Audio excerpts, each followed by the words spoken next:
Rivers are the original historians of our planet. Their winding paths and layered mud hold the archives of entire epochs. This journey will teach you how to read the Earth's most fundamental language, the stories told by water. You will discover how a single river's curve can reveal an ancient climate catastrophe, or how its name preserves a forgotten culture. We will uncover why civilizations revered rivers as gods and what their modern silence might be warning us about. By the end, you will never look at a stream the same way again. What forgotten story is your local river waiting to tell? That same silt that built civilizations also holds their obituaries. Long before we invented writing, rivers were meticulously inscribing planetary history into the Earth itself. Think of a single grain of sand tumbling down from a mountain peak. It carries the mineral signature of that ancient rock. It is joined by billions of others, creating a slow-flowing river of information. This is the archive. In places like the Nile Delta or the Mississippi's vast plain, the layers stack up like pages in a book. Each band of sediment, each color change in the mud, marks a different chapter. A dark layer rich with organic matter might whisper of a lush, wet period thousands of years ago. A band of coarse, pale gravel could shout the story of a violent drought or a catastrophic flood that scoured the landscape. The river does not just write with its water, but with everything it carries and everything it leaves behind. Its very path is a narrative of struggle and patience. A meandering, looping river is an old, mature storyteller, having slowly negotiated its way across a flat plain. A straighter, steeper channel is a younger, more forceful tale, rushing downhill with purpose.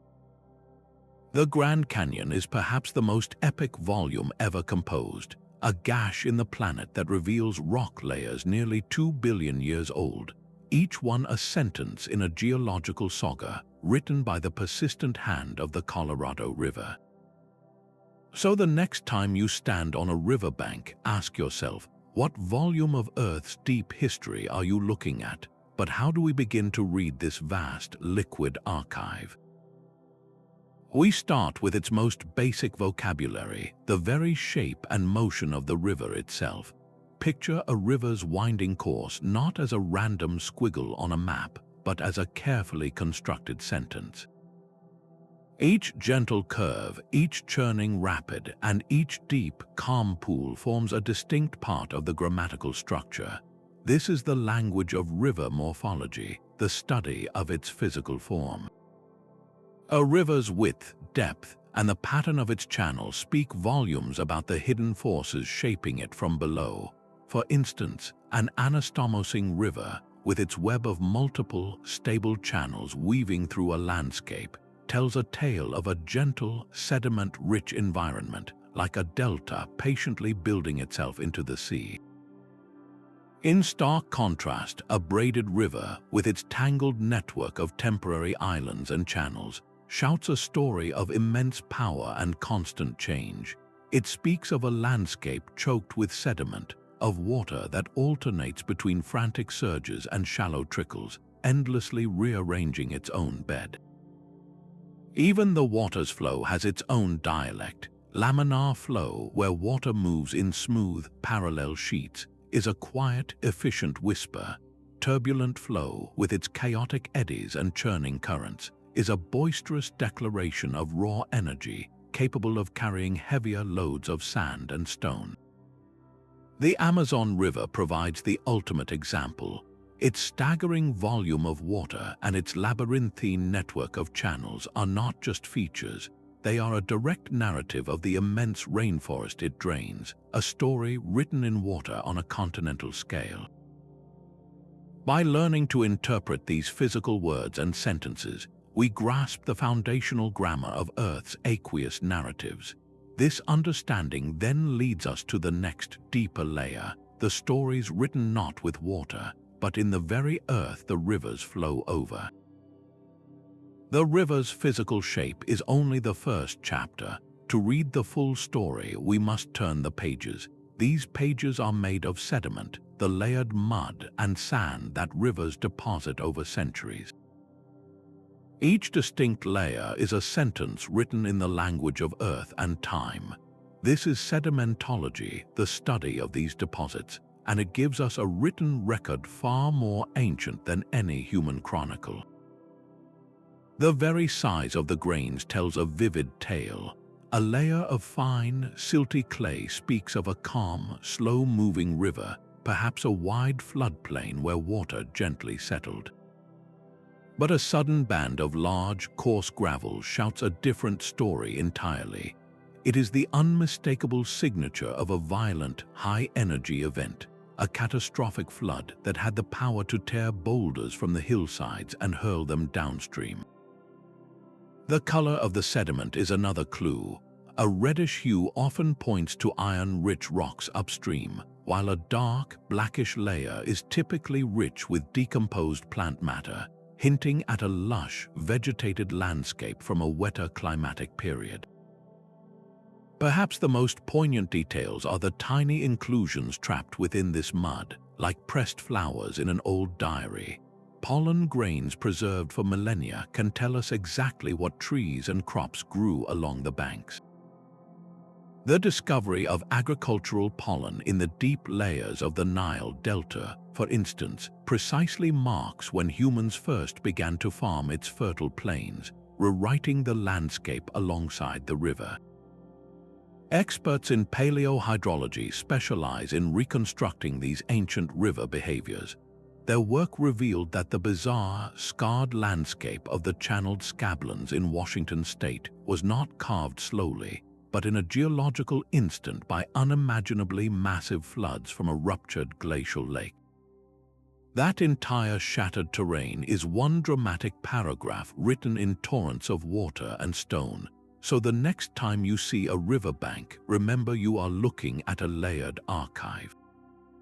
What forgotten deluge or ancient forest is concealed within that unassuming mud, waiting for us to learn how to read its words? They were the world's first hydrologists, reading the river's flow as a sacred text. Ancient civilizations did not see a random waterway, but a living, breathing oracle. For the Babylonians, the Euphrates was a shimmering reflection of the celestial order, its currents mirroring the movements of the planets and stars. In China, the Yellow River's devastating, unpredictable floods were not mere disasters, but the explicit will of heaven, a direct judgment on the ruling dynasty's virtue. This was not superstition, but a profound, practical literacy born of survival. The Egyptians perfected this art with the Nilometer, a stone staircase or well that measured the Nile's annual flood. The height of the water was a direct prediction of the coming harvest, a number that would set tax rates for the entire kingdom and determine whether the year would be one of feast or famine. This was science and statecraft woven into a single, flowing thread. Rivers were so central to existence that they became personified as gods. The Ganges, in Hindu belief, descended from the heavens to purify the earth, her waters granting salvation. In Rome, priests known as augurs would stand on the banks, listening to the river's gurgles and watching its eddies, interpreting these signs as messages from the gods about future political or military endeavors. The very laws and daily rhythms of life were dictated by this river literacy. A king's mandate to rule, a farmer's decision of when to plant, a city's location, all were answers to the questions posed by the water.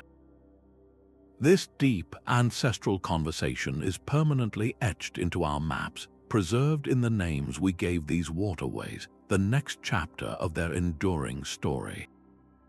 The names we give to rivers are the oldest captions to their stories. This practice, called hydronymy, is our first act of translation, where human language attempts to capture the essence of flowing water. A river's name is rarely arbitrary. It is a capsule of memory, a descriptor of character, or a marker of profound historical encounter. The Mississippi, for instance, carries the echo of the Ojibwe words Misai-Zibai, meaning simply Great River, a name that acknowledges its undeniable scale and power with honest clarity. But names can also carry darker, more mythic weights. In Greek mythology, the river Styx takes its name from the word for hatred, stugene, perfectly encapsulating its role as the dreaded, unholy boundary between the world of the living and the dead. Across the European landscape, the linguistic echoes are even deeper. The frequent name Avon comes directly from the ancient Celtic word Afon, which just means river. The Don and Danube rivers likely trace back to Danu, a primordial mother goddess of water in early Indo-European belief. When you have a river, you are hearing the ghost of a lost language, a culture so fundamental to a place that their basic word for water became its permanent title. These names are like linguistic fossils, preserving the movement of peoples and the slow, grinding changes of the environment itself. A waterway named Swift-Running Creek in old pioneer journals might now be a sluggish, dammed backwater, its name a testament to a lost reality. Every stream you cross has a name, and within that name lies a hidden history of human perception, a linguistic key to a relationship that often begins not with science, but with myth. These mythic currents flow directly into the very real challenges of survival. A river that served as a spiritual boundary in folklore often presented a deadly physical obstacle in daily life. The universal hero's journey of crossing a treacherous river is more than a metaphor. It is a memory of a fundamental human problem that demanded a solution. This is where the symbolic weight of the river met the practical ingenuity of engineering. The earliest bridges were likely fallen trees, a simple gift from nature allowing passage over a narrow stream. But spanning a wide, powerful river required something more, something that transformed both the landscape and human capability. The ancient Romans, masters of hydraulic engineering, did not just see a river as a god to be appeased, but as a problem to be solved with stone and arch. Their magnificent bridges, like the Pons Fabricius in Rome that still stands today, were declarations of human will over the natural chaos of water. They were literally paving the mythic crossing, turning a test of character into a matter of civic infrastructure. This was not a rejection of the river's power, but a new form of dialogue with it. Instead of merely listening to the river's oracle, humanity began to talk back, to negotiate passage and control with aqueducts, canals, and dams. These structures are the physical manifestation of that ancient conversation, the point where reverence met ambition. The river's story was no longer just something to be read, it was something we began to rewrite. That annual pulse of flood and retreat is the river's most powerful dialect. It is a dramatic, cyclical story of life and death that dictated the very rhythm of civilization. For societies living along its banks, the river was not a static line on a map but a breathing entity with a predictable, yet formidable, schedule. The floodplain itself became a dynamic stage, a vast, flat canvas upon which the river would inscribe a new chapter each year, bringing both bounty and peril. Traditional cultures learned to read the subtle cues of this impending drama long before the waters rose. They observed the precise timing of bird migrations, noting when certain species fled to higher ground. They watched for a distinct change in the water's color, a cloudiness that signaled sediment being stirred up far upstream. They even timed their lives by the flowering of specific riverside plants, a natural calendar that announced the coming deluge with perfect accuracy.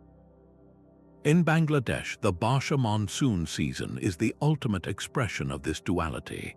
The rising waters can be devastating, swallowing homes and farmland, yet this same flood is absolutely essential.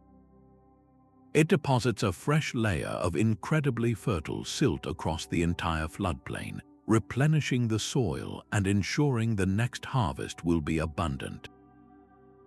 This is the river's fundamental bargain, a cycle of destruction that guarantees renewal.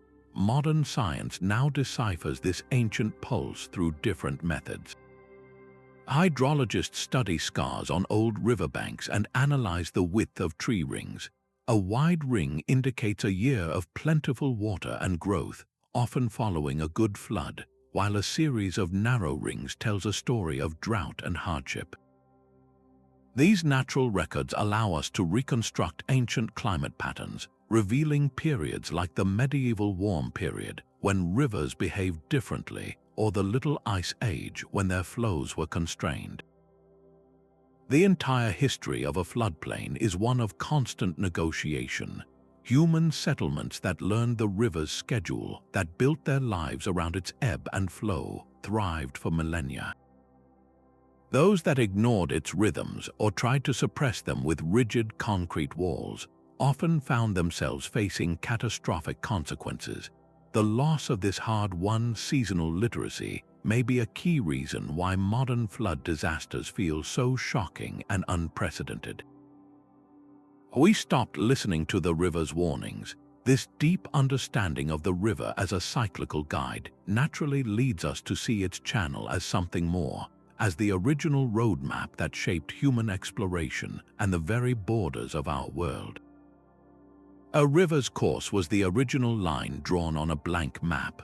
Long before we charted continents with satellites, explorers saw in every waterway a natural path into the unknown, a ready-made highway that dictated the flow of discovery. Early maps reflect this primal understanding, with rivers often drawn thicker and more prominent than mountain ranges or even coastlines. They were not just features on the land, they were the logical, living skeleton upon which the body of the map was built. For the cartographer, a river's path answered the most critical questions of the age. Where can we travel by boat? Where can we find fresh water? Which routes will allow us to move goods and claim territory? This was the birth of fluvial cartography, a way of seeing the world through its watersheds. The entire centuries-long quest for the Northwest Passage was fundamentally a search for a mythical river system, a great water road that would connect the Atlantic and Pacific Oceans. While that particular river did not exist, the belief in its possibility drove exploration across an entire continent. When President Thomas Jefferson sent Meriwether Lewis and William Clark westward, their entire strategy hinged on river navigation. They called the Missouri River their highway. Its current pulled them west, and its banks offered them a trail when the water became impassable. Every bend revealed a new decision, a new piece of the continental puzzle. Their famous maps are essentially detailed river logs, a narrative of progress written in the language of tributaries and confluences. But this river-centric view was not a European invention. Indigenous maps, like those drawn by Plains tribes on bison hides, placed rivers at the very heart of their design. These were practical wayfinding tools where a single line represented a known watercourse, and the points where tributaries joined often indicated well-worn portage routes or the locations of seasonal hunting grounds. Such a map was less about precise distances and more about a relational understanding of the landscape, a story of movement and resource. This deep, ingrained reliance on rivers as guides could also lead to dramatic errors. The legendary Zuni River in the American Southwest was once thought to flow all the way to the Pacific, a cartographic mirage that lured many expeditions into arid, dead ends. A river's promised destination on a map could be a siren's call, leading to both glorious discovery and tragic misadventure. The very shape of our nations, the routes of our oldest roads, and the locations of our first cities were all, in essence, answers to a question posed by the flow of water. That cartographic legacy is a permanent layer in human history. a story written in channels and deltas that now leads us to the physical objects the rivers left behind, the artifacts that turn their stories from legend into tangible truth. Rivers do not just guide our maps, they write the obituaries of our past. Beneath their shifting banks and within their deep, quiet mud lies a submerged museum of human history, perfectly preserved by the very element that once sustained it. This is the domain of Fluvial archaeology, a discipline that reads the silent testimonies left behind when rivers bury a city or swallow a ritual offering. The slow, patient work of sedimentation acts as a perfect time capsule. A layer of silt does not just bury a pot, it seals it in an oxygen-free environment, protecting organic materials like wood, leather, and cloth from decay for centuries. This is why a river's mud can yield a leather shoe from Roman London that looks as if it was dropped yesterday, its stitching still intact, telling a more intimate story than any stone monument. The rediscovery of the vast Indus Valley city of Mohenjo-Daro was a conversation with the river itself. Its towering citadel and sophisticated drainage system were found emerging from the earth, partially excavated by the very Indus River that had first given it life and then, through its shifting course and deposited sediments, contributed to its burial and preservation for over 4,000 years.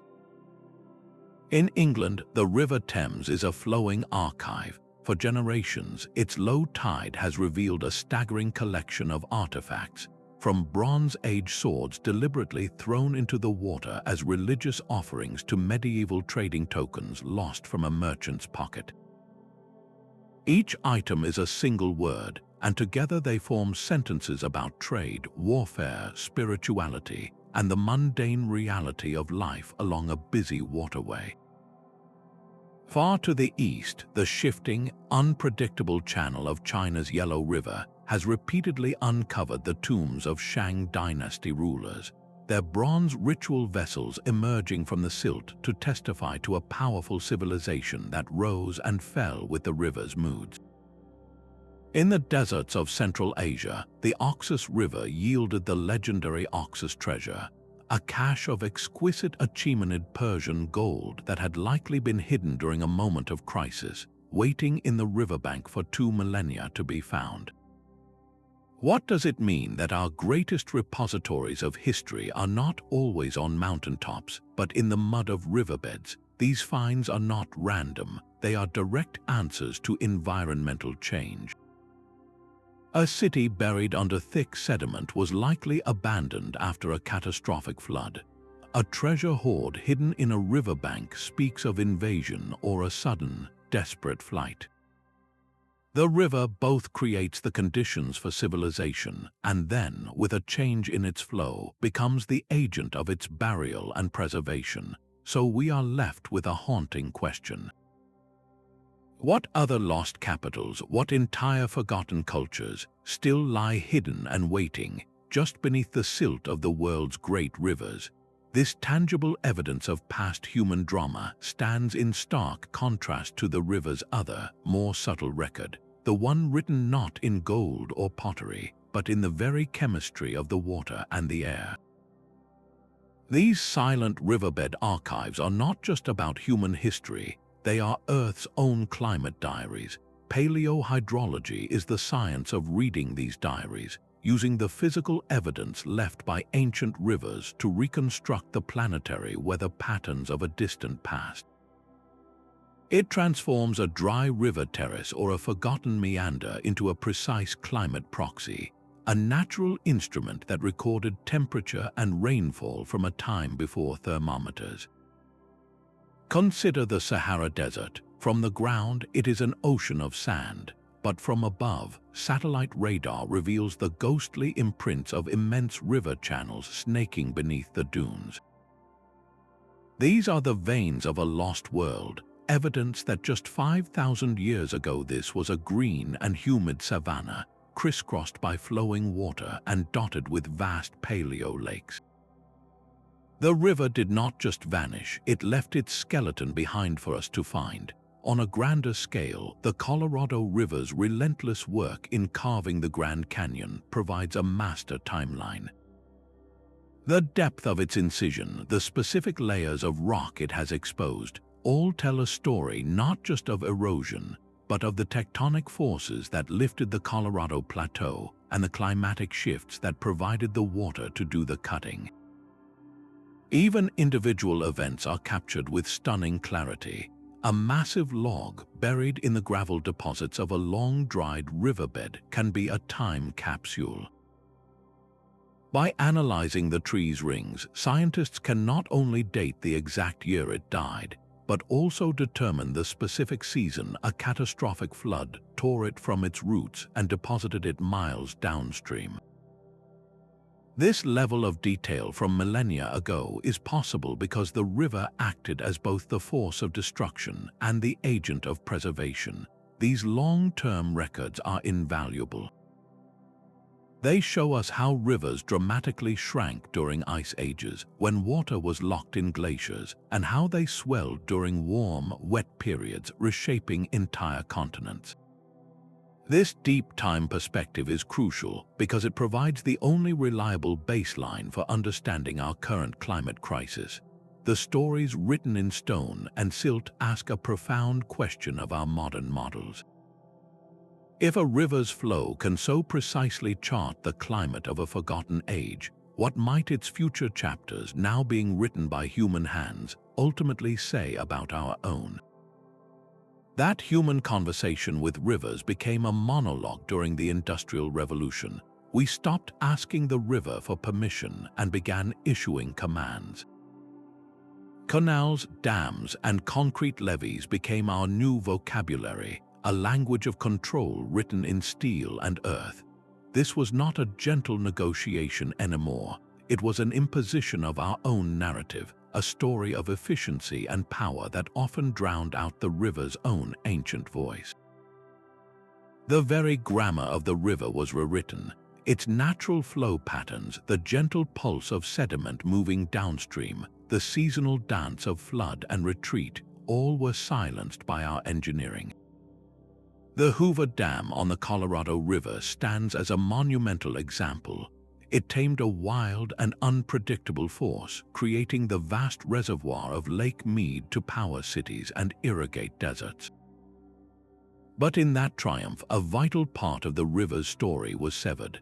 The dam acts like a massive trap, capturing nearly all the silt that once flowed downstream.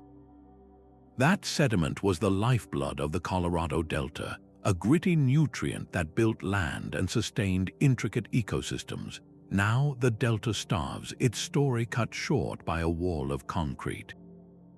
Similar plots unfolded across the globe. In Europe, engineers straightened the winding Rhine River, carving an efficient, deeper channel for massive shipping barges. But by forcing the river into a straitjacket, they removed its natural buffers, the floodplains and meanders that once absorbed excess water. The result was a terrifying increase in flow velocity, turning the river into a torrent that now delivers floodwaters with devastating speed and force to communities downstream. These engineering feats were celebrated as victories, monuments to human ingenuity, yet each one came with a hidden cost, a chapter of the river's own narrative that was erased. What stories of spawning fish, of replenished soils, of seasonal renewal have been lost forever in the silent, deep reservoirs behind our dams? This era of dominance represents a critical turning point, a moment where we stopped listening and started commanding, a decision whose consequences now ripple through our present. That subtle shift in a river's murmur was once a headline. Long before weather apps and satellite data, communities possessed a deep, living literacy of their local waterways, a forgotten dialect of natural signs. They listened to the water itself. The sound of a river changing from a gentle gurgle to a hollow roar signaled a sudden drop in the riverbed or a submerged log, a warning to any boatman. They watched the animal kingdom for clues. Ants meticulously carrying their eggs to higher ground were not just busy, they were broadcasting an urgent forecast of rising water, sensed through changes in atmospheric pressure long before the first raindrop fell. This was a sophisticated, localized knowledge system. A fisherman did not need a water testing kit to gauge the health of a river. He could read it in the types of mayflies or caddisflies hatching from its surface. A farmer knew that the presence of certain reeds or sedges along the bank indicated stable, fertile soil, while the appearance of erosion-loving plants signaled a bank that was beginning to fail. This wisdom was so vital it was literally carved in stone. Along the coastlines of Japan, ancient tsunami stones bear inscriptions that have warned communities for centuries. Many of these markers explicitly point to river mouths and low-lying plains as zones of extreme danger, places where the sea would surge inland following an earthquake. These stones are not just monuments, they are permanent pages from a survival guide written by ancestors who had learned the river and ocean's most brutal grammar. The gradual replacement of this embodied knowledge with technological instruments represents a profound trade-off. Digital gauges and centralized forecasting have undoubtedly saved countless lives from sudden floods, offering a powerful but generalized kind of safety. Yet this very technology has impoverished our personal connection to the water's natural language. We traded a deep, nuanced conversation for a one-way bulletin. In an era of increasing climate uncertainty, where model predictions can be overwhelmed by unprecedented weather, this loss feels especially acute. How can we begin to recover this ancestral wisdom? The answer may not lie in abandoning our technology, but in complementing it. We can relearn to notice the ants on the move, to listen to the changing song of the water, to understand what the riverside plants are trying to tell us. This is not a retreat to the past, but an act of building resilience. By listening to the river's oldest dialects again, we might just hear the warnings we most need. The life a river supports is its most honest autobiography. This vibrant community of fish, insects, and plants forms a living language, a biological script that narrates the true condition of the water. We can learn to read this script through a practice we might call eco-linguistics, interpreting the presence or absence of key species as clear sentences about health and harm. Some of the most eloquent speakers in this language are the mayflies and stoneflies. These delicate insects, with their aquatic larval stages, are master indicators of purity. They can only survive in cold, fast-moving, well-oxygenated water. Finding them dancing above a stream is like reading a sentence that says, "This water is clean." Their disappearance, however, is a stark, silent alarm bell, a chapter that speaks of warming temperatures, sediment pollution, or chemical runoff. On a larger scale, the return of a keystone engineer like the beaver writes a dramatic story of recovery. When beavers recolonize a stream, they do not just build dams, they write new paragraphs. Their ponds slow the water, allowing sediment to settle and creating complex wetlands that boost biodiversity, recharge groundwater, and even make the landscape more resilient to fire and drought. Their presence is a narrative of habitat restoration coming to life. Sometimes the river's story is not subtle. The Cuyahoga River in Ohio delivered one of the most shocking sentences in environmental history when its surface, coated with industrial oil and debris, repeatedly caught fire. The iconic image of flames on the water in 1969 was a visceral, undeniable declaration of catastrophic pollution. That single, fiery event became a powerful catalyst, leading directly to the creation of the Clean Water Act in the United States and fundamentally changing our relationship with waterways. It proved that a river's cry for help could no longer be ignored. By learning to read these biological indicators, from the tiny mayfly to the landscape-altering beaver, we move from being passive observers to active diagnosticians. We can identify the source of a problem and, most importantly, measure the hard-won success of healing efforts. So, what is the current chapter of your local river telling you through its fish, its insects, and its riverside plants? This living narrative is now being translated with unprecedented clarity by a new generation of technological listeners. These new digital diviners are listening to rivers with senses far beyond our own. They translate the Earth's aqueous language with a precision that would have seemed like magic to our ancestors, acting as digital Rosetta Stones for fluvial narratives. From the sky, LiDAR, which stands for light detection and ranging, fires millions of laser pulses at the ground. Where our eyes see an impenetrable jungle canopy, LiDAR sees through the leaves, mapping the ground surface in exquisite detail and revealing the ghostly imprint of a river that vanished 1,000 years ago. It uncovers the subtle scars of ancient meanders and the raised foundations of settlements built along forgotten banks, making the invisible history of a landscape suddenly, starkly visible. In Cambodia, this technology did not just find a few lost temples. It confirmed the staggering scale of Angkor's hydraulic civilization, revealing a vast, engineered landscape of canals and reservoirs that managed water for a metropolis in the middle of the jungle. Meanwhile, satellites orbiting high above provide a planetary perspective, tracking the health of rivers in real time. They can spot a spreading plume of brown sediment from a mining operation, or the ominous green blush of an algal bloom caused by agricultural runoff, translating these color changes into urgent data about pollution events happening right now. On the ground-penetrating radar sends pulses of energy into the earth, painting a picture of what lies beneath. It can map a paleo channel, the skeleton of an ancient river, now buried deep under the streets of a modern city, revealing how the landscape was shaped long before the first building was ever erected. Perhaps most powerfully, supercomputers allow us to run experiments across millennia.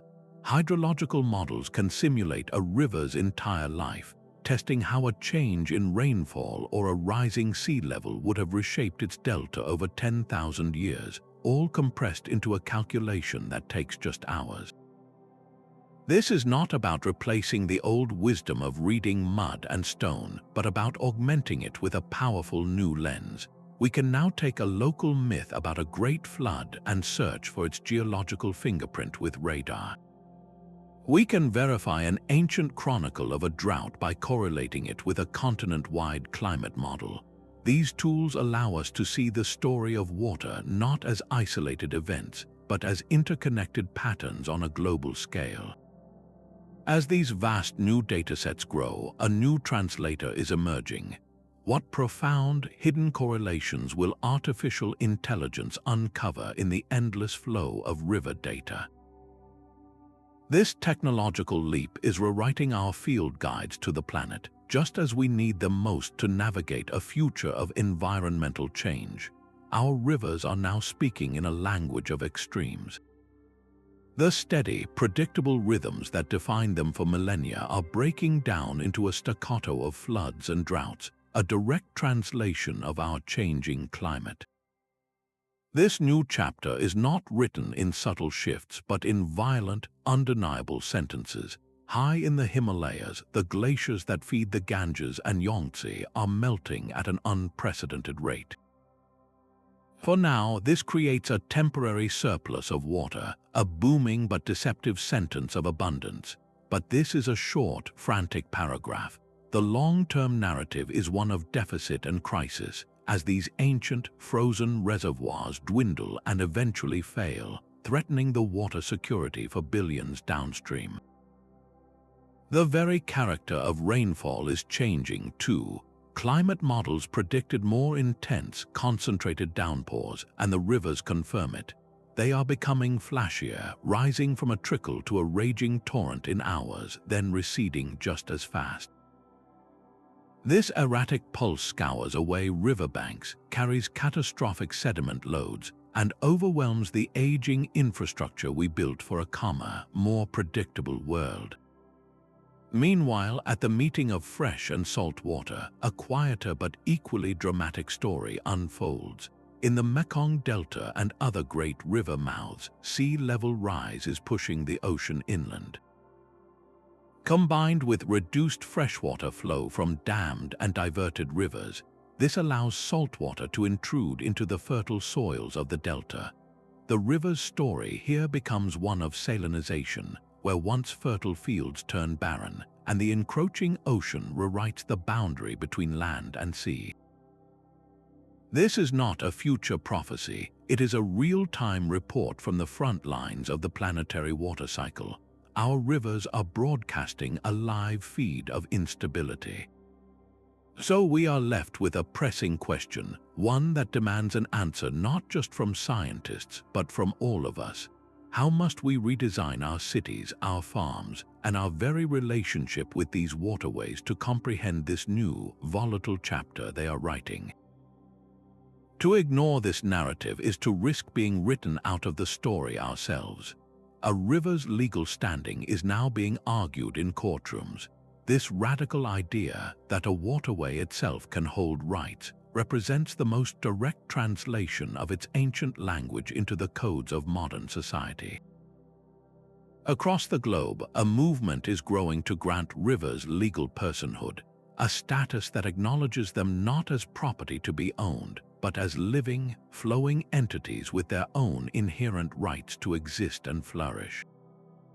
This is restoration linguistics in its most powerful form, the act of codifying a river's needs into the precise language of law and policy.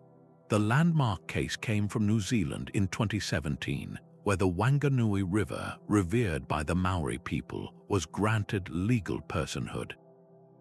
The settlement was rooted in the Maori world, you encapsulated in the phrase, "I am the river and the river is me."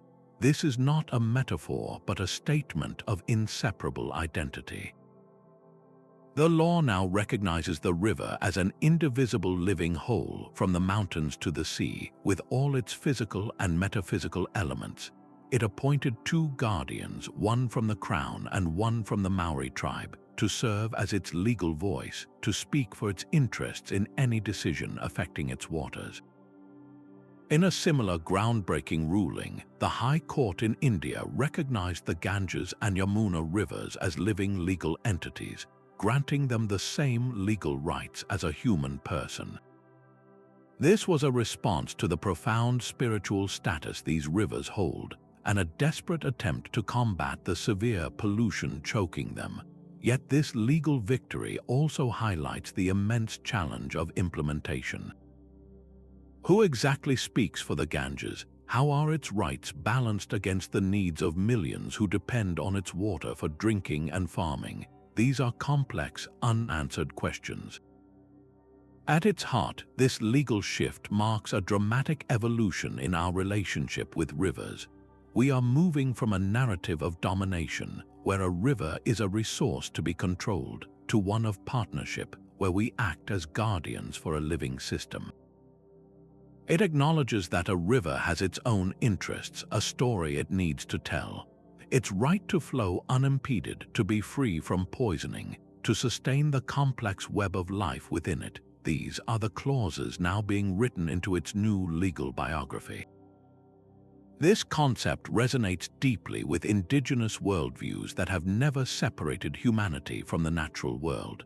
The question is no longer whether a river has a story, but whether we have finally learned how to listen well enough to become its faithful interpreters in the halls of power. This ancient river literacy has never been more vital, and its most fluent speakers are the indigenous cultures who have sustained a continuous conversation with waterways for millennia. They practice a form of deep knowing we might call hydrolinguality, a complete language that weaves spiritual belief, ecological science, and practical law into a single, flowing understanding. In this worldview, a river is not a resource to be managed, but a relative to be honored, akin with its own spirit and rights that demand reciprocity. The Yurok people of California embody this principle in their decades-long struggle for the Klamath River. They did not see the dams merely as engineering problems, but as blockages in the river's very life force, severing the sacred relationship between the upstream waters and the ocean-going salmon. Their successful fight for the largest dam removal project in history was not just an environmental campaign. It was an act of familial duty, restoring the voice and the health of a relative. Across the world in the Amazon, this deep knowledge translates into a precise science. Tribes can read the subtle shifts in a river's color, from milky white to dark black, as clearly as a written report. Each hue indicates a different type of water, soil, and nutrient load, which in turn dictates the specific fish species that will be present. This allows them to manage their fisheries with a sophistication that modern stock assessments struggle to match, taking only what the river can sustainably give in each season. These sustainable practices are not written in manuals, but encoded into the culture itself through taboos, rituals, and oral stories. A story about a water spirit who becomes angry when too many fish are taken is not just a myth, it is a powerful legal and ethical code that ensures restraint.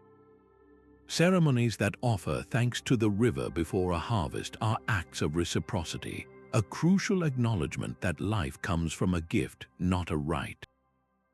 This stands in stark contrast to the extractive relationship that has dominated the industrial age, where water is seen as a commodity to be taken, not a kin to be cared for. So the question for our modern engineers and policymakers becomes profound. What if we stopped seeing rivers as plumbing to be controlled and started listening to them as elders who hold the wisdom for our shared survival? Honoring this timeless hydrolinguality may be the most critical step in healing our planet's veins. That deep ancestral connection begins with your own two eyes.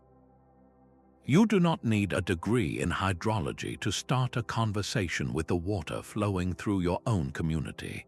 This is personal fluvial literacy, the art of reading a river's story right in your own backyard.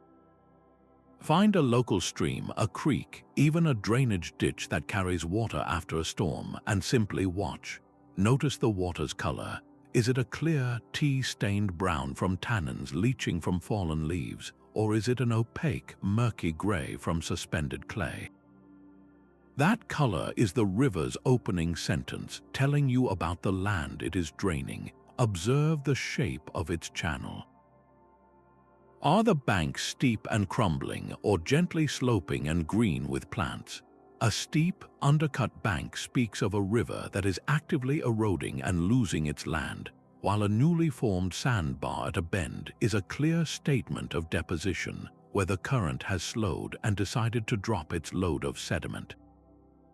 Look at the rocks on the bottom. Are they rounded and smooth, polished by a long journey, or are they still sharp and angular, freshly broken from a nearby source?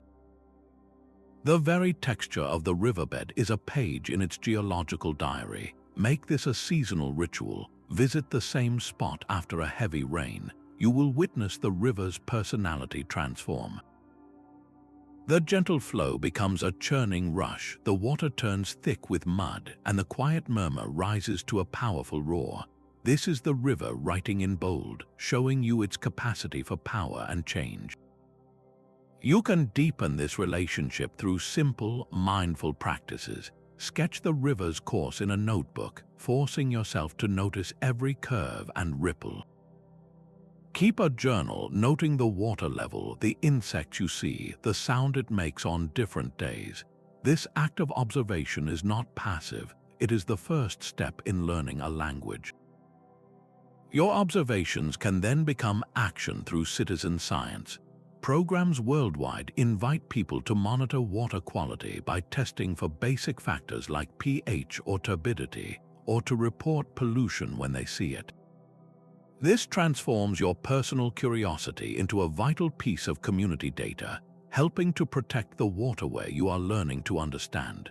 When you start to see the river not as a static blue line on a map, but as a dynamic, changing character with moods and a history. Your entire relationship with the landscape shifts.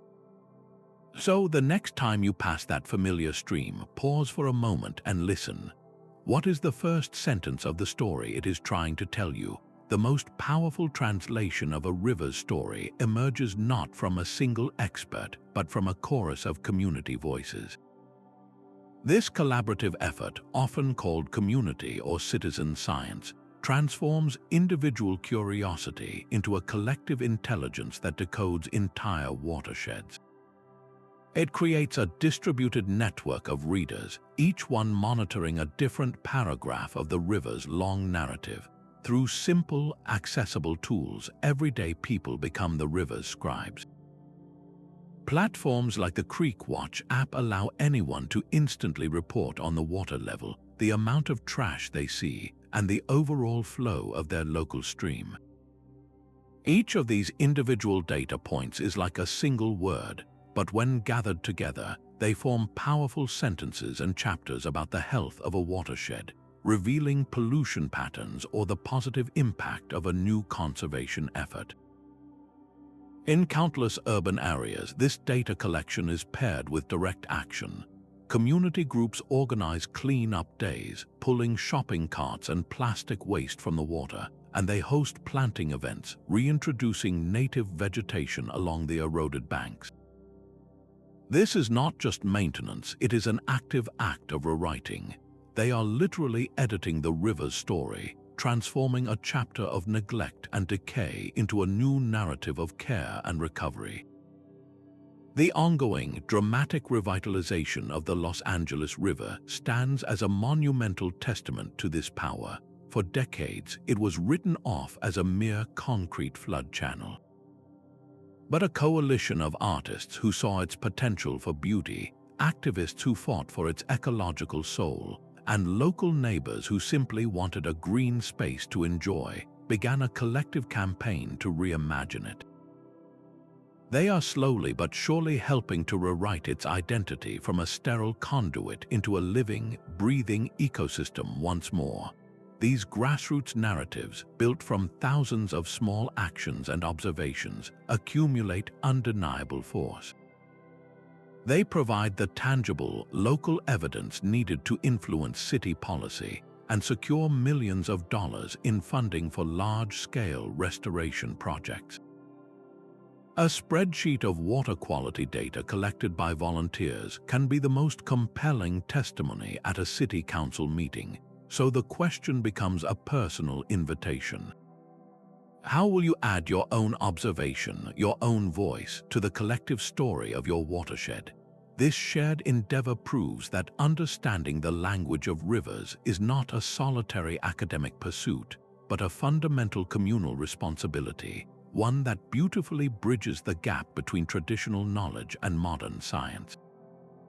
Artists have always been the river's most sensitive interpreters. They hear the whispers we often miss and translate the current's raw power into a language that stirs the human soul. This artistic dialogue gives us an emotional vocabulary for the river's story, a vital counterpoint to the data of science and the chronicles of history. Mark Twain did not just write about the Mississippi, he let the river itself become a character, a muddy, meandering path to freedom in the adventures of Huckleberry Finn. Huck and Jim's raft journey transformed the river from a geographic feature into a powerful symbol of escape and possibility for the American imagination. Across the ocean, the composer Bedřich Smetana captured the entire life of a river in sound. His symphonic poem, the Moldau, or Vltava, begins with two gentle flutes representing the river's small springs, then swells into a majestic, sweeping melody as it passes through forests, past weddings, and under moonlit castles before fading as it flows into the distance. You do not just hear the water, you feel its journey. Visual artists, too, have framed our perception. The painters of the Hudson River School portrayed America's wild waterways as manifestations of the sublime, vast and awe-inspiring cathedrals of nature that dwarfed human presence. In contrast, the elegant ukiyo-e prints of Japan, like those by Hokusai and Hiroshige, often placed rivers in the foreground of daily life, showing travelers crossing wooden bridges or cherry blossoms blooming along serene banks, integrating the waterway seamlessly into the human world. This artistic conversation continues today. Environmental artists like Andy Goldsworthy work directly with the river's own materials, building intricate temporary sculptures from wet stones, fallen leaves, and icicles. These ephemeral works, documented only in photographs, speak directly to the river's constant state of change, its beauty and its transience. They remind us that the river is a living process, not a static picture. These artistic translations are far from simple decoration. They actively shape our cultural values and our public conscience. A powerful novel can make a river feel like an old friend. A haunting melody can make its degradation feel like a personal loss. A painting can forever define a waterway as a place of spiritual refuge. So we must ask, which song, which story, which painted scene first made you fall in love with a river? That emotional connection forged by artists is often the very spark that ignites a lifelong desire to protect these flowing narratives. A river's flow is the original currency of civilization. The economic histories of nations and cities are not just influenced by nearby rivers, they are fundamentally authored by them.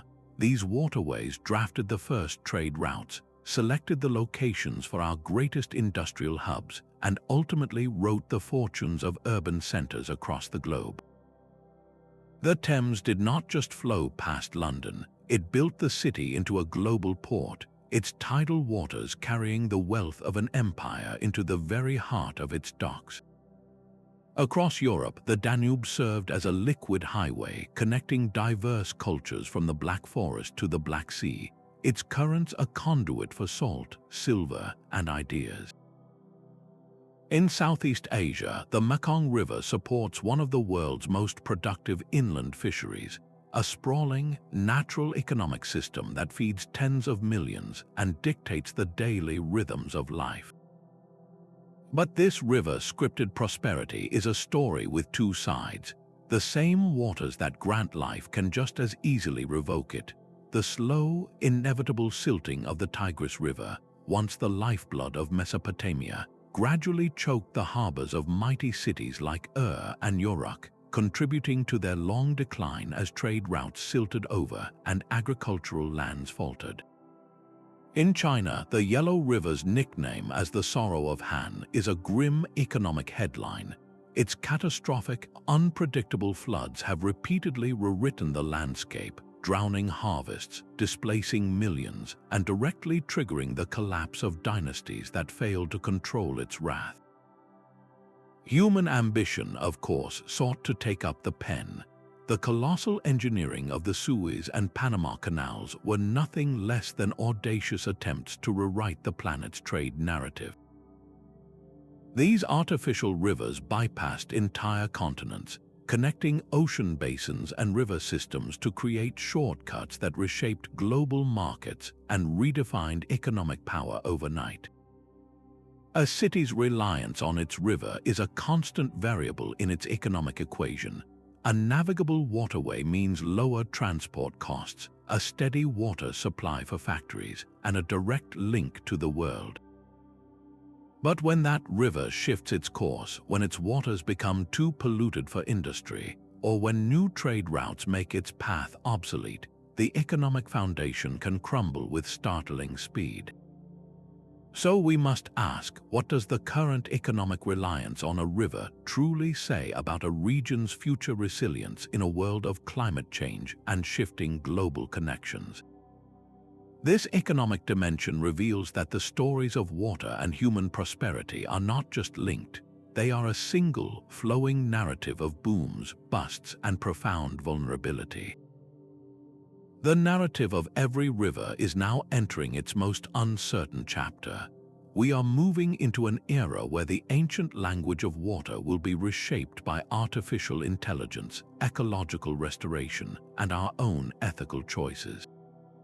Picture a future where sophisticated AI systems constantly analyze satellite data and sensor networks, predicting flood paths with such precision that they can open and close smart levees to guide water safely through a landscape, while simultaneously releasing optimal flows to support spawning fish downstream. This is not science fiction, but a plausible form of co-authorship, where human programming and the river's own dynamic behavior merge into a new dialect of management. Alongside this technological future runs a powerful counter-narrative of rewilding. Across Europe and North America, engineers are not building new constraints but deliberately dismantling old ones, removing dams and dismantling concrete channels to let rivers rediscover their forgotten, meandering tongues. The river, given back its voice, immediately begins to write a new story of reconnected floodplains, restored wetlands, and returning biodiversity. In the heart of dense cities, a different kind of linguistic revival is taking place called daylighting. The spectacular transformation of Seoul's Cheonggyecheon stream is the leading example. For decades, it was buried under a massive highway, a silenced sentence in the city's story. Then the city chose to excavate it to let it speak again. Today, it is a vibrant, flowing ribbon of blue and green that cools the urban air, reduces traffic noise, and provides a vital refuge for both people and wildlife. This act of unearthing a river is the ultimate gesture of listening. Future generations may not need to imagine a river's history. They may see it layered directly onto the landscape through augmented reality. A simple glance through a device could overlay the ghost of a river's 19th century course onto its modern channel, or display real-time water quality data as a shimmering halo of color above the current. This would make fluvial literacy an immediate, immersive experience, allowing everyone to see the health and history of the water as clearly as reading a street sign. The stories these rivers will tell 100 years from now are being drafted by our hands today. Every policy we enact, every dam we remove or build, every chemical we allow to enter the watershed is a word we are adding to that future volume. The critical question hangs in the air: will the next great chapter be one of recovery and profound respect, or a final, tragic tale of degradation? The pen is in our hand. A river's full story cannot be told by a single expert. Its narrative flows through geology and ecology, through ancient chronicles and living spiritual traditions, forming a braided stream of knowledge as complex as the waterway itself. Each discipline offers a vital piece of the lexicon, a unique dialect in this planetary language. A geologist deciphers the foundational grammar written in bedrock and sediment layers. An ecologist reads the vibrant, living script of the fish and insects. A historian traces the human chapters of trade and conflict along its banks. And a traditional knowledge keeper understands the river as a sacred relative, a being with its own spirit and rights. To see how these threads weave together, look at the Colorado River. Climate models predict its dwindling flow, while legal documents meticulously parcel out its water to 7 states. Yet this physical and legal story is incomplete without the ecological narrative of the humpback chub, a fish evolved for the river's once wild currents, and the profound cultural narrative of the Navajo Nation, for whom the river is not a resource but a life-giving relative central to their identity and survival. Considering only the legal allocations or only the engineering data is like reading every 3rd page of a novel. You get the plot points but miss the soul of the story. A synthetic approach prevents this fragmentation, forcing us to see the river not as a collection of separate problems, but as one interconnected system where a decision about a dam upstream writes a new sentence in the cultural and ecological story downstream. How do we begin to foster these essential conversations, to build bridges between the language of law and the language of life? The ultimate goal of decoding is this holistic listening, to finally hear the river speak in its full, multifaceted voice. This journey through the language of rivers brings us full circle, back to the water's edge with a new way of seeing. We have learned to read the epic sagas carved in canyons, the intimate diaries preserved in mud, and the urgent bulletins broadcast by mayflies and changing currents. These flowing narratives are not separate from us. They are the foundational text of our own existence, having shaped our maps, our laws, our economies, and our most ancient myths. The river is historian, prophet, and kin, a continuous thread connecting the birth of rock to the pulse of modern life. Our greatest task now is to recover a collective fluency, to listen not just with satellites and sensors, but with attentive hearts.